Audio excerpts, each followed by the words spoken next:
हरिओम प्रिय दर्शकों, यदि आपकी कर्क राशि या कर्क लग्न है तो इस वीडियो को पूरे ध्यान से देखिएगा, समझिएगा।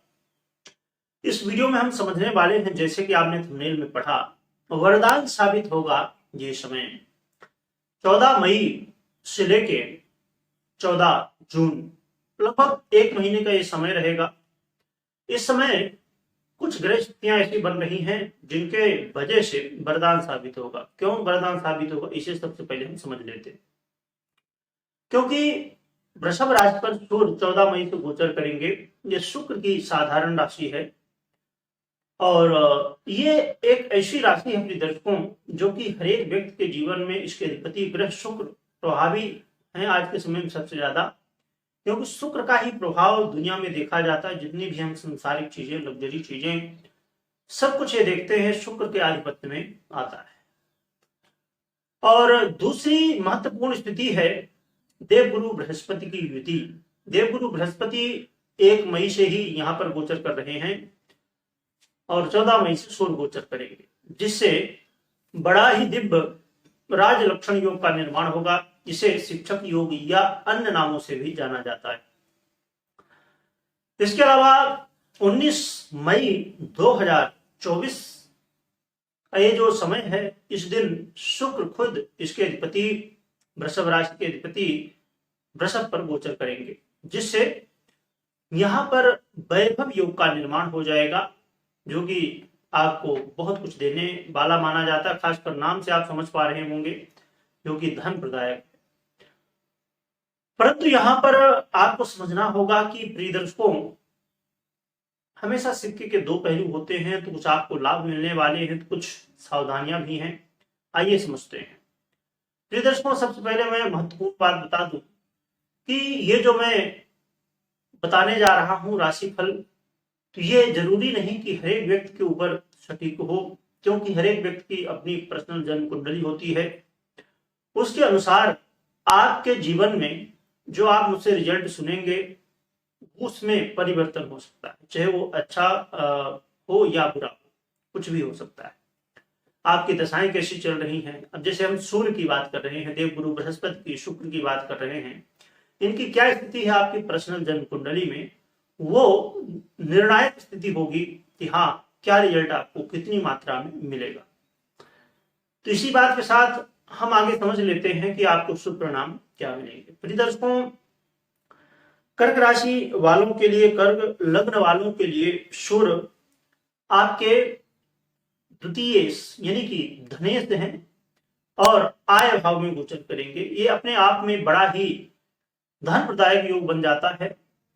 तो आपके जीवन में धन की यदि स्थितियां ऐसी थी कि आप प्रयास कर रहे थे फिर भी नहीं सुधर रही थी, धन की समस्याएं चल रही थी, तो यह समय होगा जिस समय जरूर कहीं ना कहीं से आपको रास्ता मिल सकता है धन प्राप्ति का। तो आपको धन प्राप्ति के लिए अब और भी प्रयास करना चाहिए पूरी तरह से, क्योंकि जब समय अच्छा हो तो आपको मेहनत करने की जरूरत होती है, तो बड़े आसानी से आपका काम हो जाता है। इसके अलावा इस समय लोग आपसे, खासकर आपके वाणी से प्रभावित होंगे। आपके वाणी से प्रभावित होने की वजह से लोग आपकी बातें मानेंगे। और खासकर ये जो कर्क राशि है, शनिदेव के प्रभाव से और भी स्थितियां पहले से जो चल रही हैं ग्रह स्थितियां, उनकी वजह से बहुत ज्यादा समस्याएं चल रही थी। तो अब आपकी वाणी की प्रखरता की वजह से, आपके वाणी के प्रभाव की वजह से उन समस्याओं में भी धीरे धीरे बदलाव की स्थिति बनेगी। इसके अलावा विद्यार्थियों के लिए भी बहुत अच्छा समय है और उन लोगों के लिए भी जो लोग सरकार से जुड़े हुए कोई भी काम करते हैं, चाहे आप व्यापारी हो, चाहे आप जॉब करते हो, तो आपको इस समय आय की स्थिति देखने को मिलेगी। आपके व्यापार में वृद्धि देखने को मिलेगी।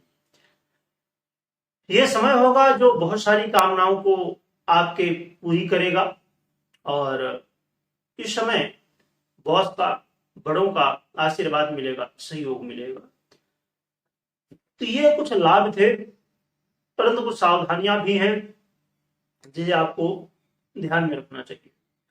सावधानियां क्या हैं, इसे समझ लेते हैं। सावधानियों की बात करें तो सबसे महत्वपूर्ण उनके लिए सावधानियां हैं जो माताएं बहनें हैं, यदि आप गर्भवती हैं तो आपको इस समय अपने गर्भ का विशेष रूप से ध्यान रखना चाहिए, क्योंकि सूर्य का संबंध आपके संतान भाव से होगा। तो संभव है कि जो कि देवगुरु बृहस्पति से भी दृष्ट है, फिर भी आपको सावधानी बरतनी चाहिए।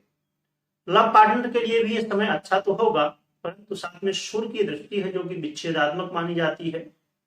शुक्र की भी दृष्टि 19 मई से होगी, जो कि बेहतर रहेगी लव पार्टनर के लिए, परंतु सूर्य जैसे ग्रह की स्थितियां दृष्टियां भी हैं, जिसकी वजह से लव पार्टनर को भी यहां पर सावधानी रखनी चाहिए। सबसे बड़ी सावधानी लव पार्टनर के लिए ये होगी कि आप कोई भी व्यक्ति हो, सभी के लिए जो शेयर मार्केट या अन्यत्र कहीं भी इन्वेस्ट करते हैं, तो यहां पर सबसे बड़ी सावधानी, जैसे मैं कह रहा था, कि आपको बिल्कुल भी झूठ का सहारा नहीं लेना है। सही मार्ग में आपको चलना चाहिए। यदि आप सही मार्ग में चलते हैं, झूठ का सहारा नहीं लेते हैं, तो काफी हद तक स्थितियां सपोर्ट कर सकती हैं। अब प्रिय दर्शकों, हम उपाय की बात कर लेते हैं। तो उपाय के लिए भगवान भुवन भास्कर को अर्घ दीजिए, आदित्य हृदय का पाठ करिए, पिता का सम्मान करिए, बड़ों का सम्मान करिए। प्रातः काल जितना जल्दी हो सके बहुत अच्छा होगा कि आप ब्रह्म मुहूर्त में उठें और रात्रि में समय से सोएं, तभी आप प्रातः काल उठ सकेंगे। तो ये नियम आप कर सकते हैं, उपाय कर सकते हैं, जिससे भगवान भुवन भास्कर का और भी अच्छा रिजल्ट आपको प्राप्त हो सके।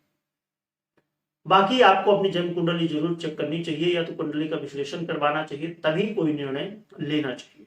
क्योंकि ये जो प्रेडिक्शन आप सुनते हैं, ये साधारण प्रेडिक्शन होते हैं, गोचर की स्थिति पर प्रेडिक्शन होते हैं। तो आपको पर्सनली बिना जन्म कुंडली के समझे कोई भी निर्णय नहीं लेना चाहिए। वीडियो देखने के लिए बहुत बहुत धन्यवाद।